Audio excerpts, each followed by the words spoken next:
A few weeks ago, I found out about what I thought was an incredible project.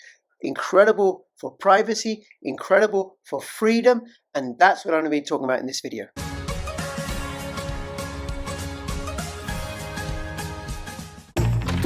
Using Wi-Fi without NordVPN could mean sharing your private stuff with more people than you think. NordVPN. Online security starts with a click.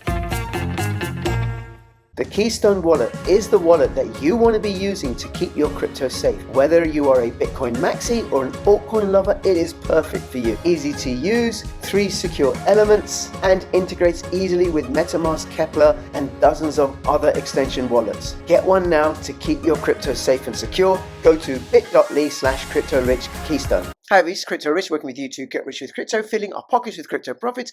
I am going to be speaking to, I think, the lead dev of SilentSwap. Now, SilentSwap, well, it is a decentralized exchange that allows for private cross-chain swaps and transactions between all sorts of cryptocurrencies. At least that's how I understand it. Now, before I introduce my guest, please subscribe, follow me on Twitter, CryptoRichYT, join my official Telegram announcements channel, and if you're watching this on YouTube, shame on you. Come and support my work on ODYSEE and on Rumble and on ThreeSpeak, and it's bit.ly/CryptoRich ODYSEE or CryptoRich Rumble or CryptoRich ThreeSpeak. Now, just before I introduce him, I want to acknowledge that this is recorded not how I normally do it. What you've got in front of you is Shib Tossi's profile over his Telegram, because that's how he likes to roll. Okay. Hey, Shib Tossi, or should I call you Shib? Yeah, you can call me Shib. How's it going, Rich? It's good. Thank you so much for making yourself available. I know it took a bit of a while to arrange this. Really appreciate it. Do you want to start by saying a little bit about who you are and why you got into crypto, and then we'll get into SilentSwap? Yeah, absolutely. So those that don't know, I'm Shib Toshi. I am the CEO and founder of SquidGrow and also the CEO and founder of SilentSwap. I got into crypto in 2011 with Bitcoin. I was actually introduced to it on the poker tables for online poker games. And after I read the white paper, it was completely off to the races for me. My first 3 crypto projects I invested in was Bitcoin, Namecoin, and Litecoin. Oh my God. And yeah, so I remember. Everybody knows Bitcoin and Litecoin, right? I remember Namecoin. No, you were early. Nobody ever talks about Namecoin. Yeah, it was actually my second investment, and but yeah, I mean, it was just, cryptocurrency for me was everything that I thought that the world needed following 2008. Yeah. It's taking your finances back into control. It's stripping down the banking systems from their centralized aspects and allowing everybody a peer-to-peer method and allowing it to be decentralized. So there's no need to, like, when you're trying to send wire transfers from the bank, if it's a large amount, they call you and want to make sure that, this, that, and the other, and why are you sending this amount and who's it going to? With crypto, like, there's none of that. So, my first Bitcoin purchase was an OTC from one of my friends. It was $30K. I lost it on that poker game the very next day, but it was off to the races for me. Wow. And through all of the online forums, I just started kind of doing as much research on it as I could. I first heard about Bitcoin in 2010. I didn't pay much mind to it because I associated it with some illegal stuff that was going on online, and I just figured it was illegal, so I stayed away from it. But when I actually came across friends that actually knew about it and actually explained to me that, you can take fiat money, convert it to Bitcoin, but there's a way to convert it back and realize your gains, I was all in. So when 2012 came around and local Bitcoins came out, which was a peer-to-peer exchange, I mean, that was a game changer, I think, for the crypto markets. Now, I'm not saying that was the first Bitcoin exchange, but it was the first one that I actually played around with, and that was just a game changer. But once I went down the rabbit hole into crypto, like, I was just intrigued by it, and in this circle that I started developing, I was introduced to other projects like Namecoin, Litecoin, eventually Ethereum, and most notably, in 2020, I was introduced to Shiba Inu, and I started dollar cost averaging into that position 5 hours after launch. And that's where, my part of my name comes from. I'm a Shib whale, Shib Toshi. So that's kind of where that came from. But fast forwarding, to 2021, it was very hard, and a lot of my friends were real reluctant to get into crypto in the early days, although I did my best to try to spark their interest in it. Nobody really took any notice in it until much later. Yep. And it was around the time that like my lifestyle started substantially changing that everybody wanted to get into crypto all of a sudden. And, for whatever reason, they didn't ask my opinion on certain things, and they just started throwing money around and losing money left and right on these pre-sales and so on and so forth. And it was within my inner circle that my friends started telling me and asking me and suggesting that I should do my own project. And, originally I just had no interest in it. Mm-hmm. But eventually, I started playing around with the idea. So I took a 6-week course online for Solidity coding and tried to familiarize myself with the language and the code contracts, and didn't get it. Tried my best. I shelved the idea. And then a couple months later, they took another crack at it. And I decided, you know what, I'm going to launch a project, and I'm going to give my friends and my family a safe place to invest their money. And that's what I set out to do. And in June of 2022, I launched Squid Grow as a stealth launch project. And how I came up with the name was, at the time in 2021, Squid Games was very popular. And also in 2021, Evergrow token came onto the market on the BSC chain. So I took both the names and put them together. And I did shelf that idea in 2021, and several months later, I decided to revisit that, and that's kind of where the name originated from. So we hit the ground running, and after a couple months, we did 2,000 X's on that project. We started at a 25 or 30K market cap, and we ran up to 52 million.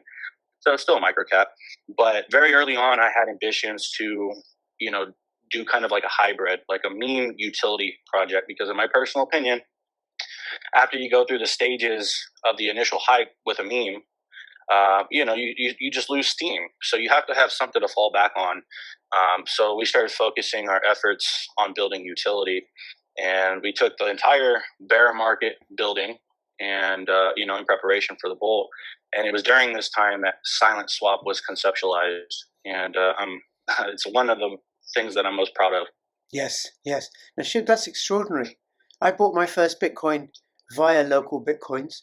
I didn't understand it. No shit. Yeah. Yeah, dude. I love that platform. In 2013, I didn't understand it at all. So I met this guy from local Bitcoins in a local pub, and he sat and explained it to me, set me up with a blockchain.com.info then wallet, and sent me some Bitcoin. I gave him some cash.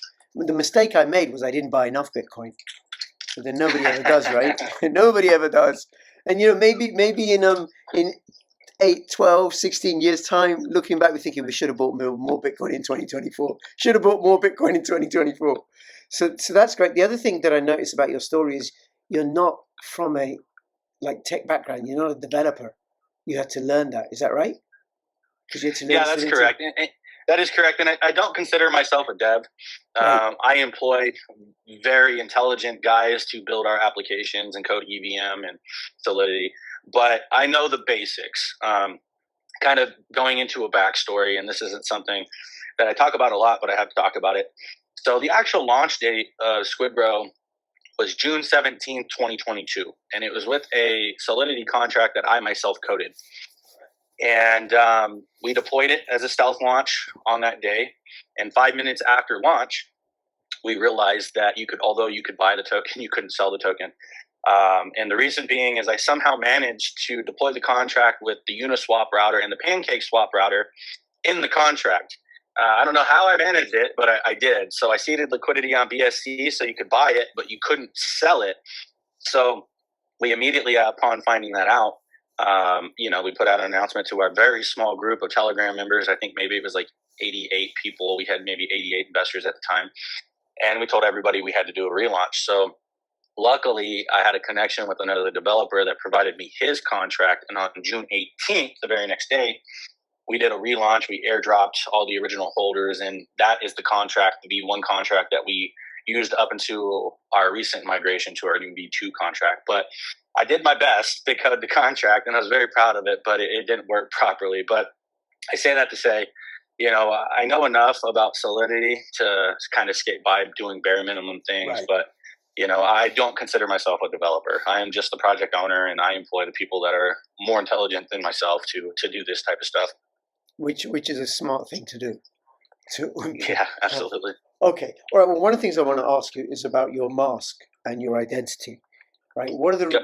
And I'm not saying you got to dox yourself or anything, but why? What's the thinking behind it? Well, I'll tell you a couple of examples, and then I'll tell you my reasons. Mhm. So, I speak to Charlie Lee. He's the founder of Litecoin, Yeah. and he says all the time that one of his biggest regrets is doxing, showing his face. I know numerous developers in the space that are doxed, and it's a security threat to your loved ones, yourself, and your family. People's houses are getting vandalized, getting broken into. In certain instances, the end of last year, millionaires and billionaires in crypto were being kidnapped and robbed. Because in crypto, you're your own bank. There is no FDIC.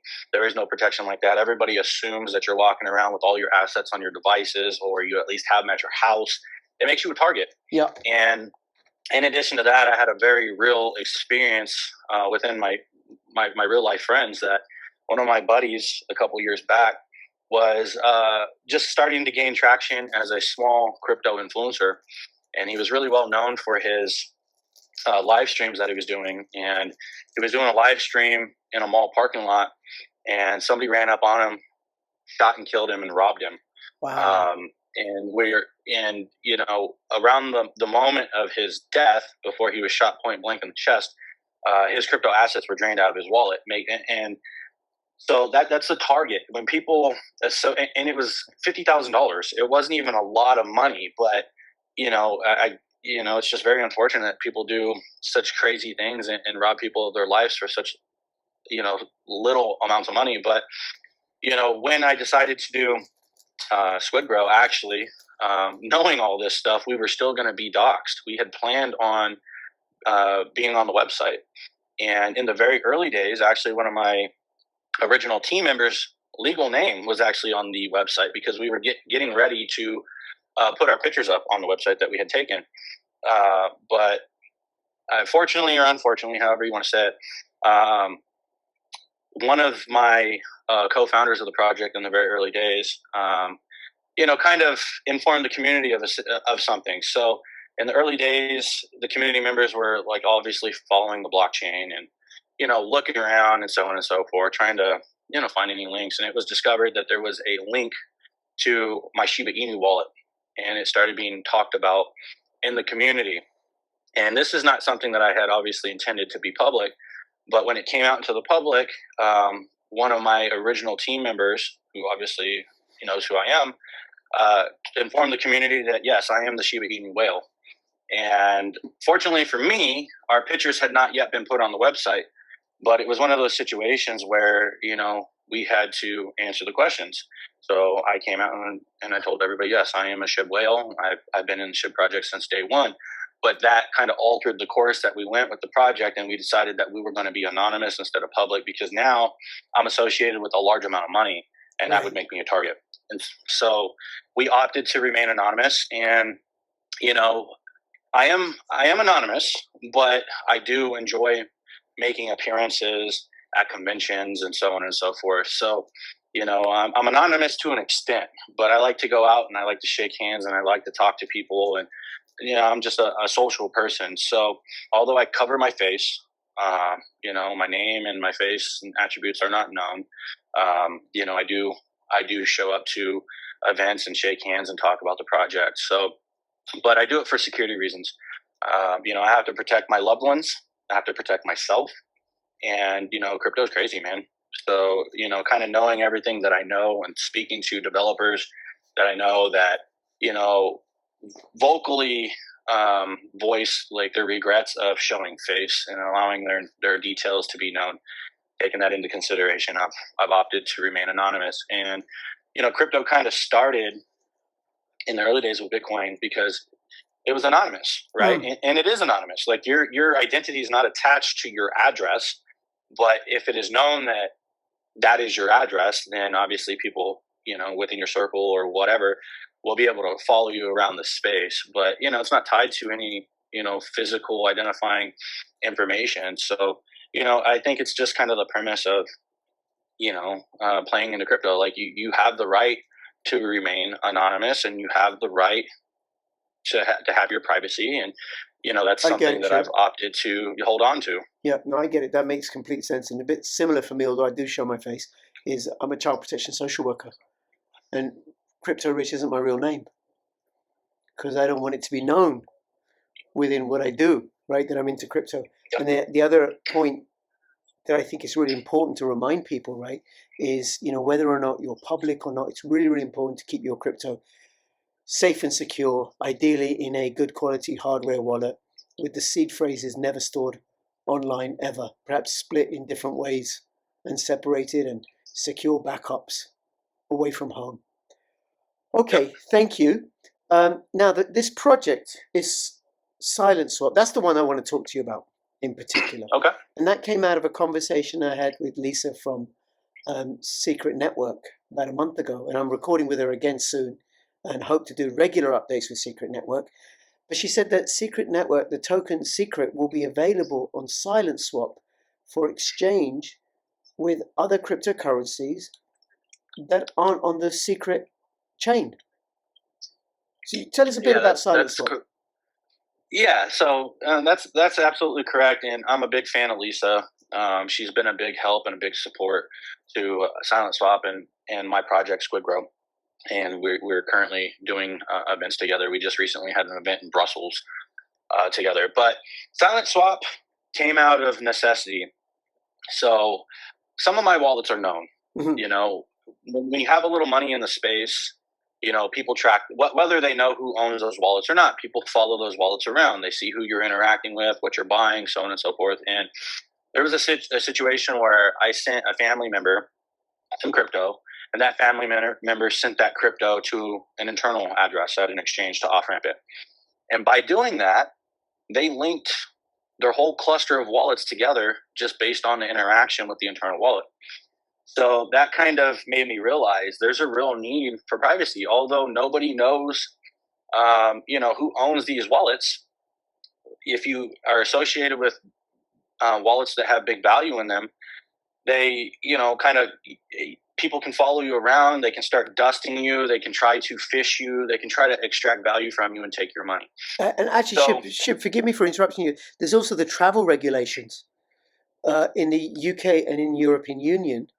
And I think they'll just get stricter and stricter. So if I use a centralized exchange in the UK and I want to send the money, say, to my Kepler wallet, I will be asked if I'm the custodian of that Kepler wallet. And if I'm going to send it to somebody else's Kepler wallet, I will be asked who owns that Kepler wallet. And a time may come where they will say, you got to give us KYC of the Kepler wallet that you're sending this to. So yeah, that's pretty standard. Like it's pretty standard AML stuff currently. Like they're trying to collect as much information as they can, and a lot of centralized exchanges obviously require KYC. But I've been noticing more and more that with certain exchanges, when you're doing an outbound transfer, they want you to identify, essentially what that wallet is for. You have to give it a name. You name it, or you put somebody's name in it, or whatever. And there's been situations where I've been contacted by exchanges, and they've asked me, like, who's this money going to? Why is it going there? So on and so forth. So what everybody needs to remember is centralized exchanges are just that. They're centralized, not your keys, not your crypto. When you send crypto to an exchange, you are willingly giving somebody else possession of your crypto assets. So they can take those from you. If they file bankruptcy, you're going to lose those assets. If they don't like something that you're doing on chain, like the in and out movements or whatever, they can hold your funds. They can freeze your account, and you can't do absolutely anything about it. So that's why I think it's very wise to always remain in control of your crypto assets, whether it's a self custody wallet or a hard wallet. Because the second that you send your assets to a centralized exchange, you no longer have possession of them, even though it shows a balance in your wallet. The exchange itself has possession of it. I mean, look at FTX. What happened with them? Yeah, and absolutely. And that's what a lot of people use. Shib, forgive me for interrupting you, right? But you'll get this. I bought some Litecoin when it was pennies, and I kept it on the had some on the BTCE exchange and on the CRIPSE exchange. Gone. I don't know if you remember those ones. Yeah. Please Yeah, carry on. man. I've kept money on quite a few exchanges that have went belly up, and it's you chuck it up to just. I mean, it's part of the game. It happens, but it's very unfortunate and something that can definitely be avoided. Okay, please carry on. Yeah. So with Silent Swap, I realized that there was a need because a lot of people in the space, if they don't want to directly link their wallets, they will essentially wash their assets through a crypto exchange and then send those assets from an exchange to the other wallet. What people aren't realizing is that your internal address does not change on most exchanges. So anytime that you have interacted with that internal address, you're essentially doxing your entire cluster of wallets. Right. And so I started thinking about, how could we move assets around in a decentralized, non-custodial manner to where, we can, get friends and family assets or, pay for things with crypto as crypto becomes more, used on a mass scale. And there are solutions that are currently out there that are privacy cross-chain aggregators, but they all use APIs and centralized exchanges. And the issue with that goes back to not your keys, not your crypto. So you're giving somebody else access to your crypto assets, even for just a split second of time. And so very early on, we were trying to figure out a solution. And I knew from the get-go that I wanted to build something that was privacy-oriented, multi-chain, and non-custodial and decentralized. And it was around this time that I was introduced to Secret Network. And I had a call with them and kind of explained to them what it was that I was trying to do. And I asked for permission to build Silent Swap on their blockchain. And that was well received. And they offered me as much support as they possibly could. And in fact, they introduced me to my lead developer of Silent Swap, which is SupDoggy. He is also the lead developer of Starshell Wallet. And we linked up with my EVM dev, Cal, and we started brainstorming. Mm-hmm. And, as a result of that, we were able to build Silent Swap, which is a true privacy cross-chain aggregator that is decentralized, non-custodial, and trustless. And so on our platform, users maintain control over their assets every step of the way. You don't send them to an exchange. We don't take possession of them in a smart contract. You have access to them every step of the way. And, we kind of took it a step above that and started adding additional features to that. So on a lot of other cross-chain aggregators that utilize exchanges, you can only send assets from wallet A to wallet B, right? Yeah.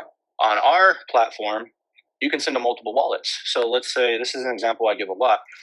Let's say you have $16,000 and you want to split that $16,000 up. On our platform, you can send that $16,000 to 16 different wallets, 16 different blockchains, and 16 different assets, all in one platform.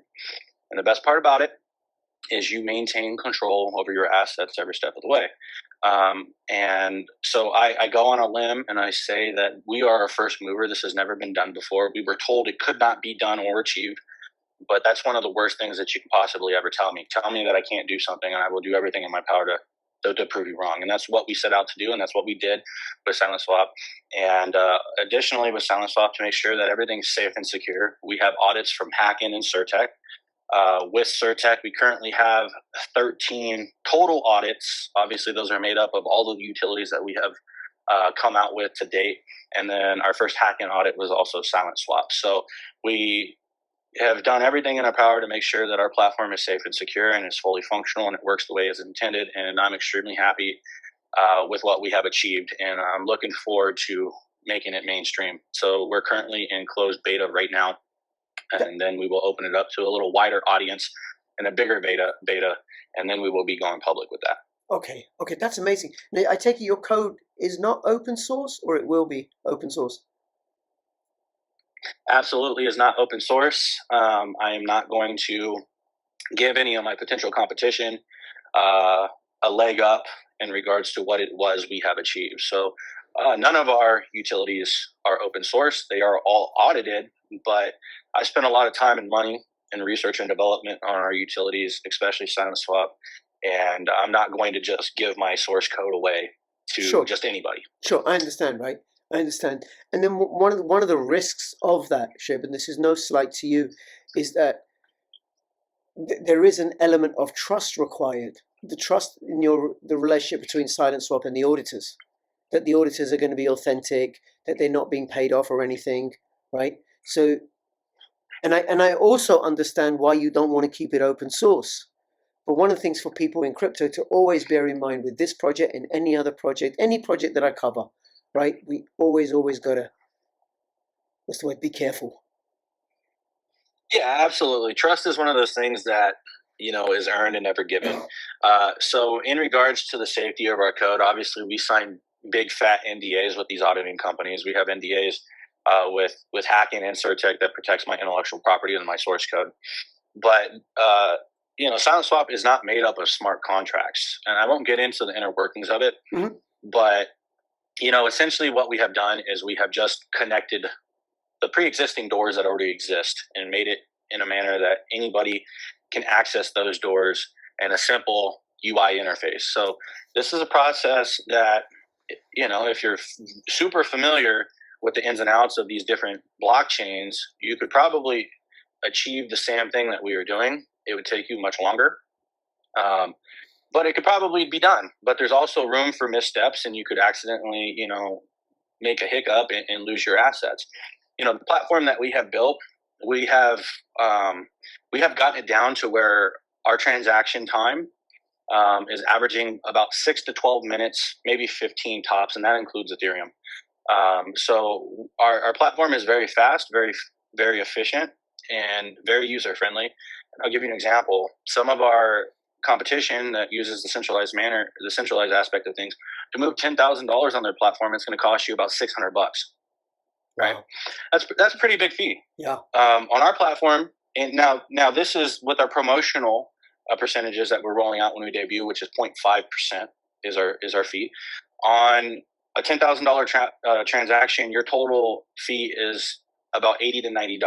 Wow. Now, obviously, that varies with gas and so on and so forth. But even if it was $100, it's still substantially cheaper. Now, our fee on a $10,000 transaction is about $50. Everything else is made up of gas and bridging fees and so on and so forth. Okay. But we are undercutting the competition with speed and fees. But yes, there is a certain level of trust, I guess, and that's where the reputation of the auditing companies come into play. So on our audits, and I'm happy to report that on Hackin, we got a perfect score of 10 with our Hackin audit. Our audits will indicate that we are non-custodial, trustless, and decentralized. We never take possession of the assets, not even for a moment.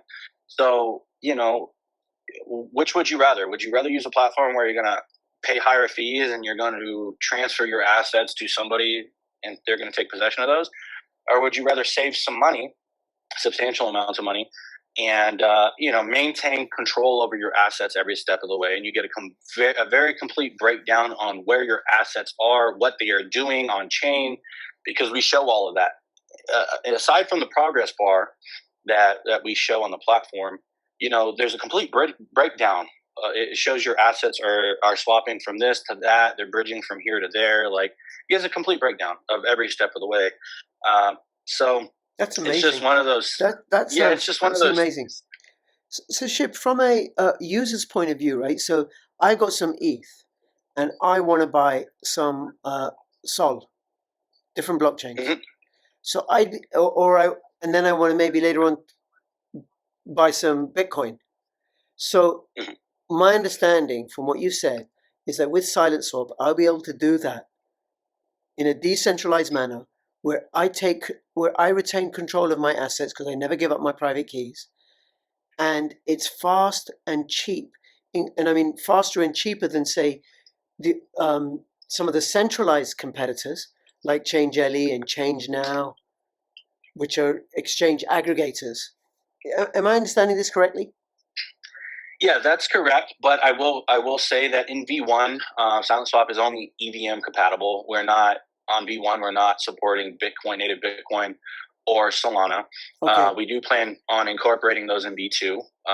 We are working on a decentralized native Bitcoin bridge currently, and we do plan on incorporating Solana. But as of now, it's all EVM. Okay. But So for if people,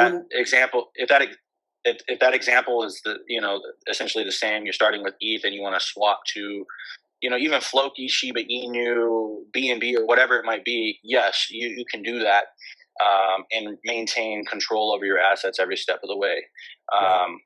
Eventually, obviously, I'm a big Bitcoin guy, so I want to incorporate native Bitcoin as well.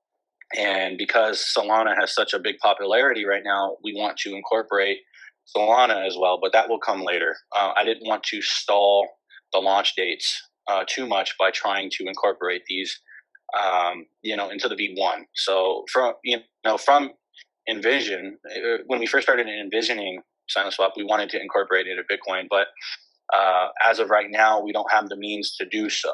Mm-hmm. But those will come later. But it's all of EVM compatible as of now. Okay, and when's it going to launch? The version 1.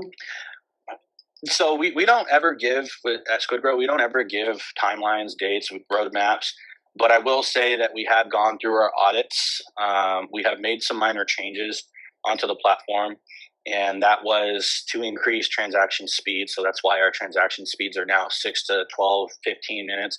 Versus originally, when we first started testing it for Ethereum, transaction time was 30 minutes. Wow. So we decided that we were going to incorporate some of this stuff that we were saving for V2 into V1.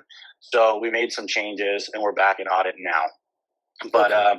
I will go on to say that we are very close to launch, and I'm very excited to push this out. We do have a fully functional platform. Lisa is one of my beta testers, actually, so she's actually been in there and used it and interacted with it. This isn't just a situation where we're talking about building something or talking about having something. We have something that is truly functional. We have quite a few beta testers that are testing it, and we just want to make sure that it's nice and polished before it goes live. So cool. There's a certain level of debugging a platform, especially with Trust Wallet. There's been a lot of little bugs with Trust Wallet and their Wallet Connect that they have. But, we're taking this time to debug that, and we've, debugged every issue that we've come across so far. So now it's back to audit. And, as soon as I have a single clean audit and I'm happy with, the functionality of it, we are going to be starting our marketing push on that, and we will debut SilentSwap. Fabulous. Well, I would love to know about that when it comes out. And, if people want to get involved, I'll have the links to your Twitter and your website links in the description below. Now, I assume that once the project is launched, that you'll be taking like a small percentage of each fee or something, of the transaction fees or something? Yeah, absolutely. So just to kind of backpedal a little bit. So with SquidGrow, we are a tax token. We just recently lowered our tax to 2% buy, 2% sell. But 100% of our tax has always gone to liquidity. Mm-hmm. Since day one.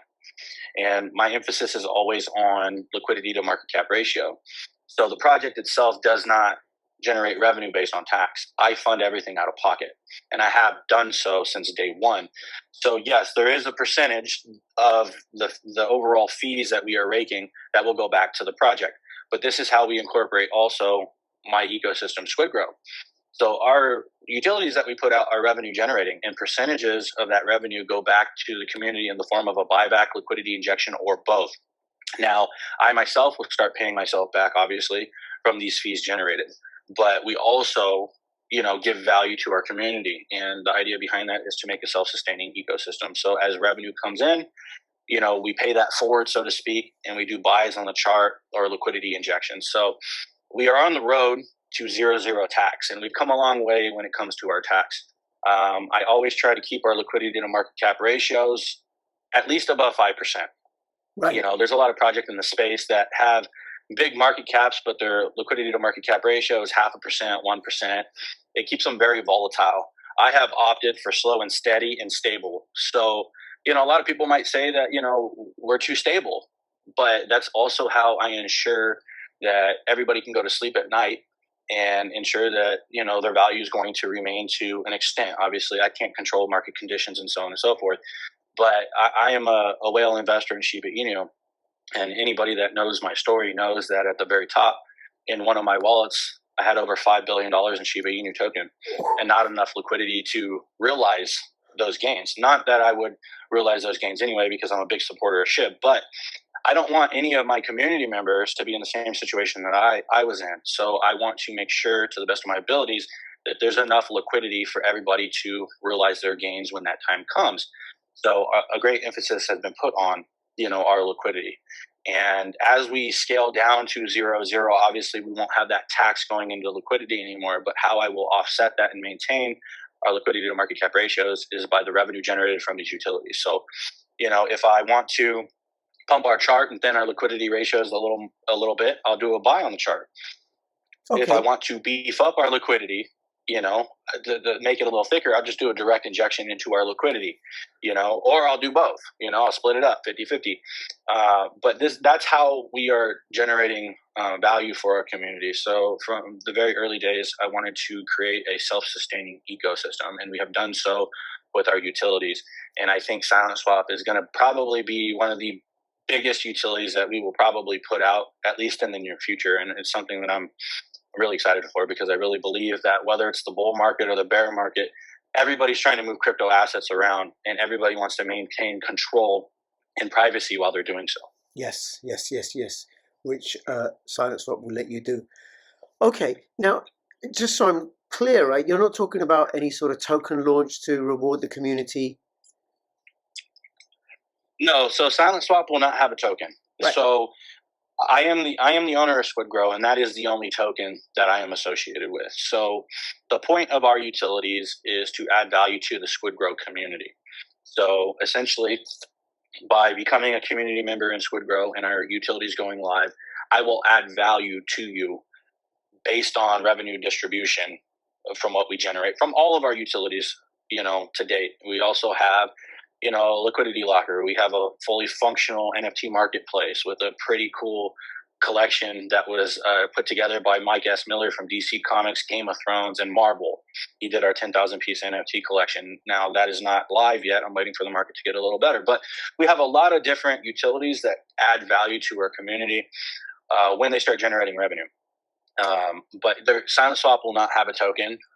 Squid Grow is the only token that I am focused on, and it's the only token that is going to be incorporated into our ecosystem. Okay, all right, fabulous. Okay, thank you. Is there anything else you want to let us know about Silent Swap that you think is important for people to know?